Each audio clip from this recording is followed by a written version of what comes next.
Bien, buenas tardes. A ver, la duda que me plantea es de la página 325 del problema 7.4. Yo te lo voy a explicar de la manera que yo pienso que es más fácil, que es a través de un diagrama de árbol. En la mayoría de los problemas con los cuales vosotros vais a trabajar, cuando en su momento lleguemos a la parte de probabilidad, yo os explicaré que hay una estrategia bastante útil, que es representar el experimento asociado con la variable aleatoria mediante un diagrama de árbol. Yo te lo voy a explicar de esa manera que yo pienso que es bastante sencillo. Me dice: para el diseño de un experimento de discriminación visual disponemos de 3 cuadros grises y 2 azules. Es decir, a efectos de imaginármelo, imagínate que esos cuadros están dentro de una caja o dentro de una urna y tengo cuadros grises, que lo leamos bien, tengo 3 y cuadros azules tengo 2. Perfecto. Lo que me dice ahora es que seleccionamos de forma sucesiva y sin reposición. Supongo que significa lo que sabes, es decir, que sin reposiciones significa que no vuelvo a echar el cuadrado una vez que lo veo. De forma sucesiva creo que elijo son 2, efectivamente. Pues voy a poner aquí, mediante un diagrama de árbol, lo que pudiera ocurrir en relación con ese experimento. Es siempre ponerse en la situación de la persona que va a hacer el experimento. Lo primero que tiene que hacer es elegir un cuadro que evidentemente puede ser o bien gris o bien azul. Eso está claro. ¿Cuál es la probabilidad de que el primer cuadro que elija sea gris? Pues evidentemente tendría que dividir el número de casos posibles entre el número de casos favorables entre el número de casos posibles. La probabilidad de que sea gris sería 3 entre 5. ¿Cuál es la probabilidad de que sea azul? Pues la probabilidad es elegir alguno de los 2 azules de los 5 que hay. Supongo que eso te maneja bien. Vale. Vamos a suponer que el primer cuadro que yo elegí fue gris y vuelvo a elegir un segundo. Ese segundo cuadro puede ser evidentemente o gris o azul. Y aquí exactamente lo mismo. Si el primero que yo elegí fue azul, el segundo puede ser o gris o azul. El problema está en pensar en cada caso cómo es la disposición de la caja o de la urna en la cual yo tengo los cuadros cuando voy a hacer la segunda extracción. Y aquí es importante tener en cuenta que lo hago sin reemplazamiento. Con lo cual, si el primero que yo saqué aquí fue gris, cuando voy a sacar el segundo en la urna ya no hay 5 cuadros, quedan solamente 4 y grises ya no hay 3, quedan solamente 2. Con lo cual, en este caso, mentalmente, esto lo tengo que pensar, en la urna quedan ya solamente 2 grises y siguen quedando los 2 azules que había al principio. Por consiguiente, la probabilidad de que sea gris sería 2 entre 4 y la probabilidad de que sea azul sería 2 entre 4. Recíprocamente, si suponemos que el primero fue azul, cuando voy a hacer la segunda extracción, cuando voy a elegir el segundo de los cuadros, me quedan los 3 grises que tenía al principio, pero de los azules, si ya he sacado uno, solamente me queda uno. Al principio tenía 2. ¿Cuál es entonces la probabilidad de sacar uno gris? Pues la probabilidad de meter la mano en esta urna y elegir uno que sea gris es 3 cuartos. La probabilidad de que sea azul sería 1 cuarto. Una vez que ya tengo puesto el diagrama de árbol con el experimento, lo que voy a poner al lado es la probabilidad de cada uno de estos sucesos. Recuerda que un suceso es cualquiera de las cosas que pueden ocurrir en un experimento aleatorio. ¿Cuál es la probabilidad de este suceso? Que si lo tuviese que expresar con palabras serían que los 2 sean grises. Pues la probabilidad sería 3 quintos por 2 cuartos. Recuerda que se multiplican las probabilidades correspondientes de cada rama. 3 quintos por 2 cuartos, si hago la cuenta, eso me queda 6 veinteavos. Si simplifico 6 veinteavos, me quedan 3 décimos, es decir, 0,3. ¿Cuál sería la probabilidad de este suceso? Que si lo tuviese que expresar con palabras sería que el primer cuadro que yo elijo sea gris y que el segundo sea azul. Pues la probabilidad de este suceso sería 3 quintos por 2 cuartos. Igual, 3 quintos por 2 cuartos, no voy a repetir las operaciones porque son las mismas, evidentemente me conduciría al mismo resultado, 0,3. ¿Cuál es la probabilidad de este suceso? Que sería que el primero sea azul y que el segundo sea gris. La probabilidad sería 2 quintos por 3 cuartos. Si hago la cuenta sería 6 veinteavos, que simplificado sería 3 décimos, es decir, 0,3.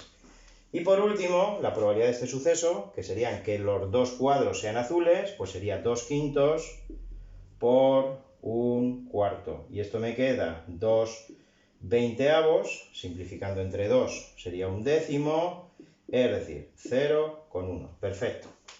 Una vez que ya tengo el diagrama de árbol y la probabilidad correspondiente con todas las posibilidades que hay, voy a hacer aquí una tabla con los posibles valores que tendría en este caso la variable. Voy a empezar ya lo que a mí me interesa. Vale.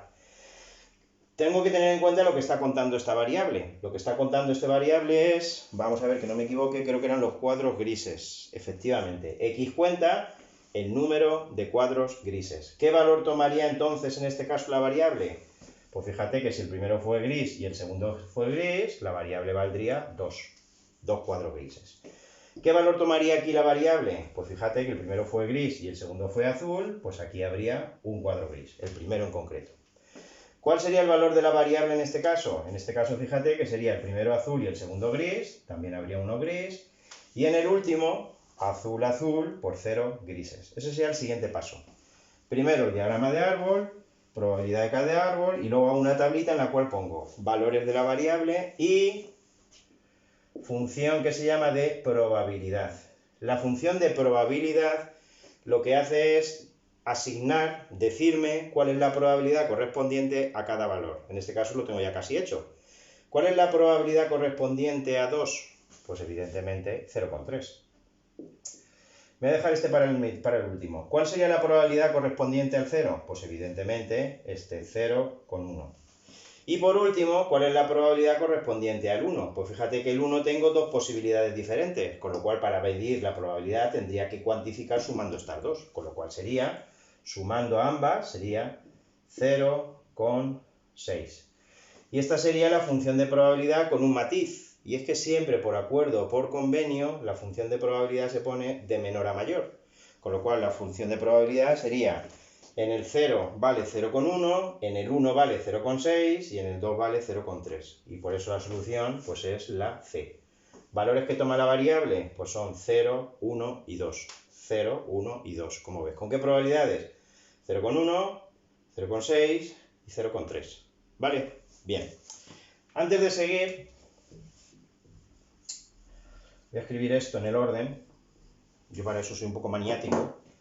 0, 1 y 2, con probabilidades que eran, lo he borrado, pero eran 0,1 esta era 0,6 y esta era 0,3. Muy bien.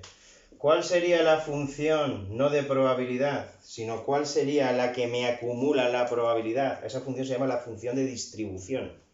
La función de distribución que se pone con una F mayúscula es la que me acumula hasta cada valor. Es el parecido, el símil entre la frecuencia sin acumular y la frecuencia acumulada. Hace lo mismo.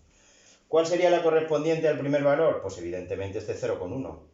Pero este de aquí es la probabilidad correspondiente al 1 y a todo lo anterior. Con lo cual tendría que hacer 0,6 más 0,1, que sería 0,7. Y la del 2, 0,7 más 0,3, que es 1. Esa sería en este caso la función. Esta es la función de probabilidad y esta es la función de distribución. Te cuento esto en relación con el siguiente problema. Espero que lo hayas entendido. Yo creo que con esta estructura se entiende bastante fácil y es fácil hacer este tipo de problemas que por otro camino es un poco complicado. Te voy a resolver la otra duda que me planteas, que es en relación con el 7.7 y que va en la línea de la función de distribución. Dice el problema 7.7, muy parecido a este que acabamos de hacer. Vamos a hacerlo. Vamos a borrar. 7.7 de la página 326. Es el problema que me has planteado. Vale. Me dice que una urna contiene bolas negras 2 y bolas blancas creo que también eran 2. Efectivamente. Se extraen dos bolas, igual que antes, una a una, igual que antes, con reposición. ¿Cuál es la diferencia entonces con el problema que acabamos de hacer? Pues que al ser con reposición, cuando yo saco la primera bola y la veo, la vuelvo a introducir antes de hacer la segunda extracción. Este problema es más fácil que el de antes, ahora vamos a ver por qué. Bien, posibilidades. Saco la primera bola y puede ser, evidentemente, o blanca o negra. ¿Cuál es la probabilidad de que sea blanca? Pues tendré que dividir el número de casos favorables, es decir, el número de bolas blancas que hay en la urna, que son 2, entre el número total, que son 4. 2 cuartos, que simplificando sería 1/2, 0,5. ¿Cuál es la probabilidad de que sea negra? 2 entre 4. Perfecto. Si la primera bola fue blanca, hago la segunda extracción, que podría ser o blanca o negra.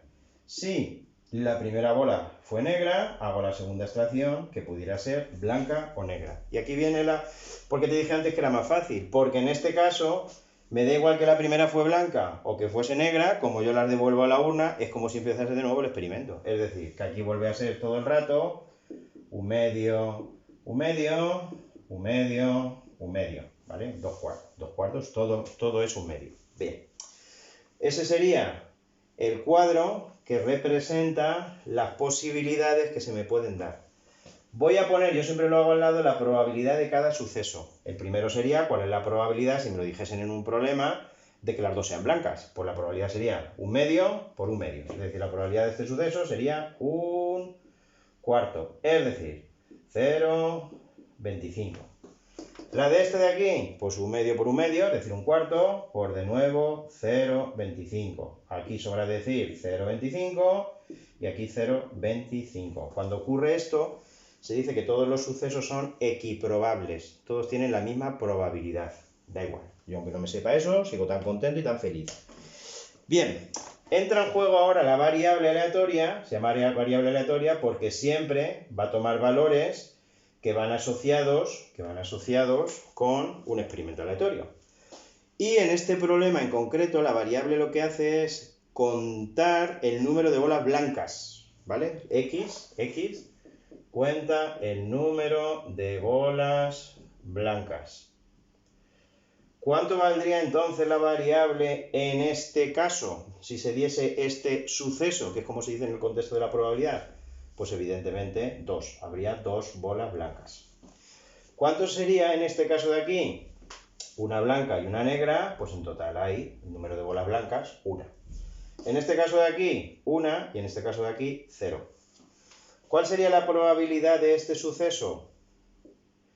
F sub i minúscula, función de probabilidad, pues la de este suceso sería 0,25, la de este sería 0,25 la de este y 0,25 la de este, es decir, que la probabilidad de que sea 1 sería 0,5, pues también lo entiendes, y la del 0, pues sería 0,25.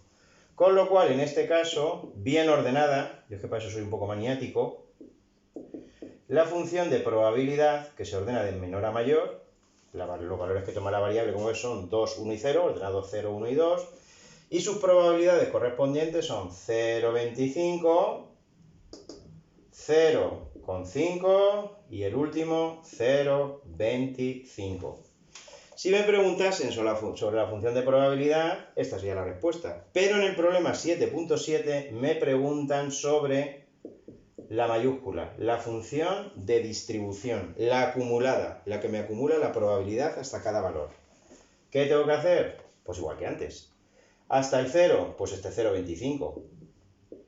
Hasta el 1, pues evidentemente 0,25 más 0,5. Y hasta el último, pues evidentemente 0,75 más 0,25, que es 1. Y esta sería la respuesta correspondiente a la función de distribución, que por tanto, como ves, la respuesta es la A. Espero que lo hayas entendido. Esta estructura, para la mayoría del tipo de problemas que se hacen en el nivel en el que estamos, es bastante aplicable. Es algo que de una manera rápida me lleva tanto a la función de probabilidad como a la función de distribución, ¿vale? Espero que lo hayas entendido. Si no lo entiendes, me dices algo. Venga, hasta luego.